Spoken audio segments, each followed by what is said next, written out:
Welcome to GCM with Lucas Hester. Thank you for being here with me tonight. Tonight I'm going to talk about the Grand Canyon and why it is one of the 7 wonders of the world. The Grand Canyon is found in the U.S. state of Arizona. Arizona is called the Grand Canyon State. Many people consider it to be one of the 7 wonders of the natural world. The Grand Canyon is 277 miles long. At its widest point, the Grand Canyon stretches 18 miles across. At its narrowest point, it stretches 4 miles across. The Grand Canyon is around 6,000 feet deep. The Colorado River runs through the Grand Canyon. It has been eroding its steep sides for millions of years. American Indians have been living in and around the canyon for thousands of years. John Wesley Powell led the first expedition down the Grand Canyon in 1869. He was the first to use the name Grand Canyon. It was previously called the Big Canyon or the Great Canyon. More than 5 million people visit the Grand Canyon every year, and more than 4 out of 5 people visitors are from the United States. The Grand Canyon National Park provides a natural habitat for 355 types of birds, 89 types of mammals, and 56 types of reptiles and amphibians. One animal that is important to the Grand Canyon is our mountain lion, or puma. The mountain lion is the Grand Canyon's most fierce predator. The mountain lion weighs 200 pounds. They are usually 6 to 8 feet long. They can run up to 45 miles per hour. They can even jump as high as 15 feet straight in the air. They have great senses and excellent hearing. As you can see, the mountain lion is a fascinating animal. Another animal that is important to the Grand Canyon is the California condor, because it is regarded as one of the rarest birds in the world. The California condor is the largest land bird in North America, with a wingspan of 9.5 feet and weighing up to 23 pounds. Condors are part of the vulture family and are scavengers, feeding exclusively on dead animals. Using thermal updrafts, condors can soar and glide up to 50 miles and travel 100 miles more per day. There are currently 73 condors flying free in northern Arizona and southern Utah. The California condor is a breathtaking bird. The Grand Canyon might be home to over 350 bird species, but when the sun goes down and the moon comes up, it's time to look around for the bats. Along the canyon's rim, the canyon bat can be seen darting through the darkness in search of beetles, moths, and flies. It is the smallest bat in the United States, with a wingspan of 19 to 21 centimeters and a body length of 6 to 8 centimeters. These bats are most active in the hours immediately following sunset and preceding sunrise. And now we're going to continue on to the bald eagle. One of the most sought-after highlights for bird lovers visiting the canyon is a bald eagle, which can usually be seen near the Colorado River as they hunt for trout. While bald eagles are not native to the canyon, they began spending winters in the canyon after 1985. It is a carnivore with an average lifespan of up to 28 years. It has a wingspan of 6 to 8 feet and weighs 6.5 to 14 pounds.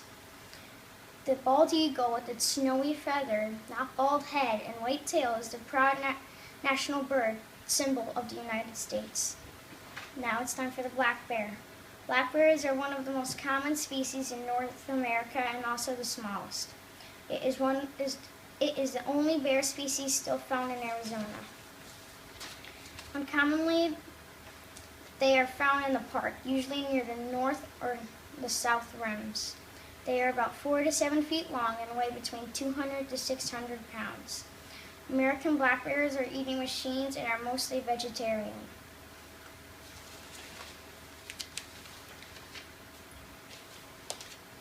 Basic facts about the bighorn sheep. The bighorn sheep are regular residents of the Grand Canyon, but are only frequently seen by park staff and seldomly by visitors. They range in color from light brown to grayish or dark brown and have a white rump. Bighorn sheep get their name from the large curved horns on the males, or rams. They are legendary for their ability to climb high, steep, rocky mountain areas. Today, there are less than 70,000 bighorn sheep in America. The chuckwalla. The stout-bodied chuckwalla is the second largest lizard in the United States, next in size only to the Gila monster. A male individual can measure up to 18 inches in total length. They are also often spotted basking rocks along the banks of the Colorado River at the bottom of the Grand Canyon.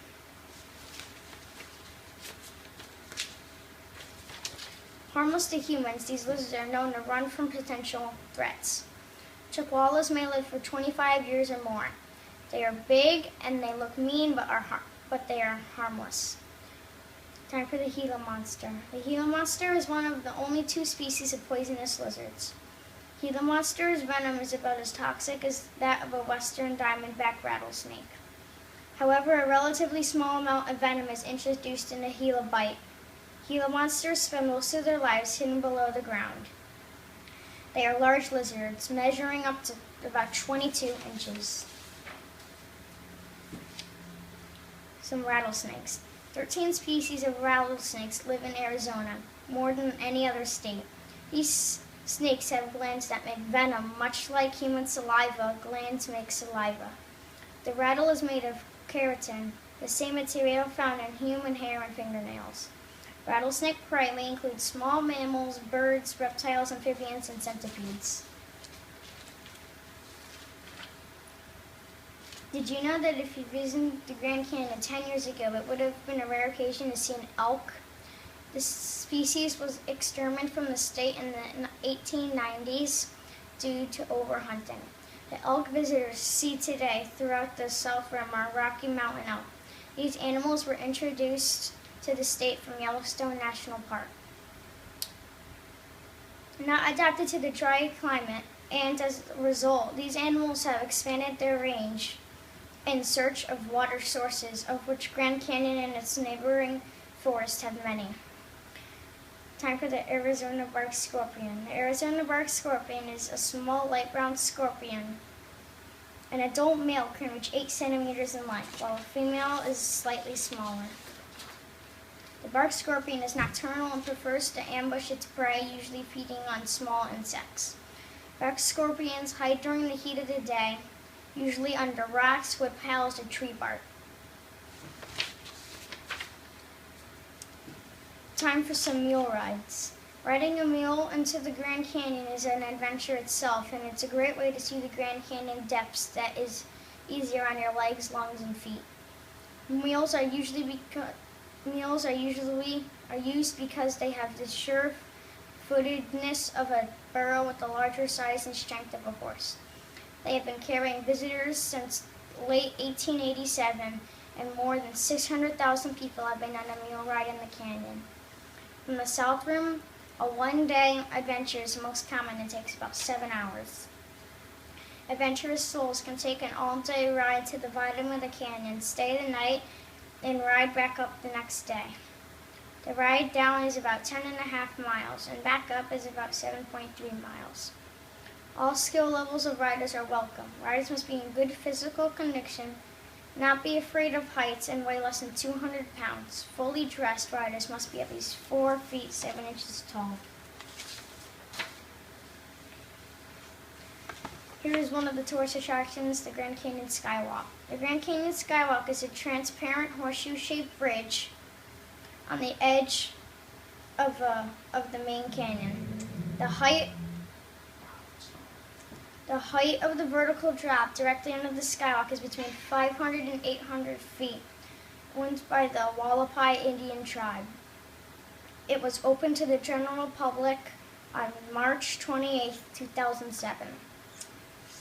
The deck of the skywalk has been made with 4 layers of glass.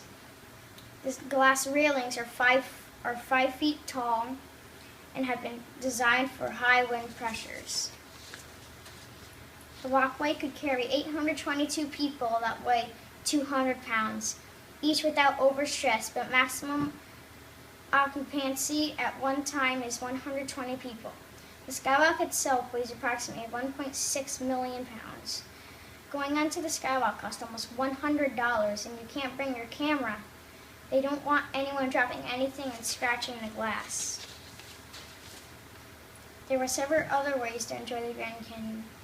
Many different companies offer helicopter tours above the canyon. These are controversial because some people think the noisy helicopters ruin other people's peace and quiet. The Grand Canyon offers miles and miles of hiking trails, but some people try to hike too far and they don't plan for the temperature differences or bring enough water. You have to be careful but not to attempt too much. Another great Grand Canyon experience is rafting the Colorado River. These trips can range from a day to a couple of weeks and have to be reserved at least a year in advance. Sometimes you raft up the river through the Grand Canyon all day and camp and cook out under the stars at night. Temperatures at the Grand Canyon can range from below zero in places to over 100 degrees and are so far different because of the different altitudes. The dry south rim is pleasant even in the peak of summer, but it gets chilly in the winter. The forested north rim is generally cool in summer and receives so much snow that it is closed during the winter months. Pleasant summer temperatures on the rims give no clue of the inferno atmosphere of the inner gorge.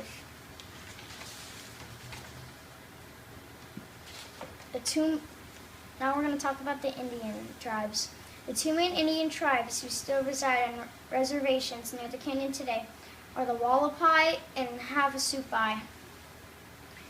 Today, both tribes rely heavily on tourism to support their population.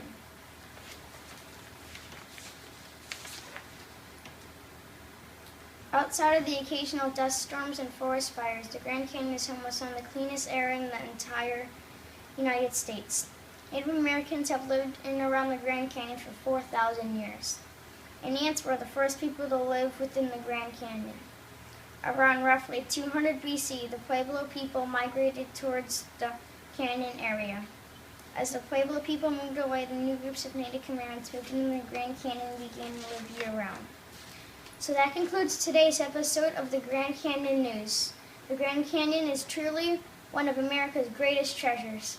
And boy, do I hope to go there someday. Maybe I'll see you on the South Rim. This is Luke Hester signing off.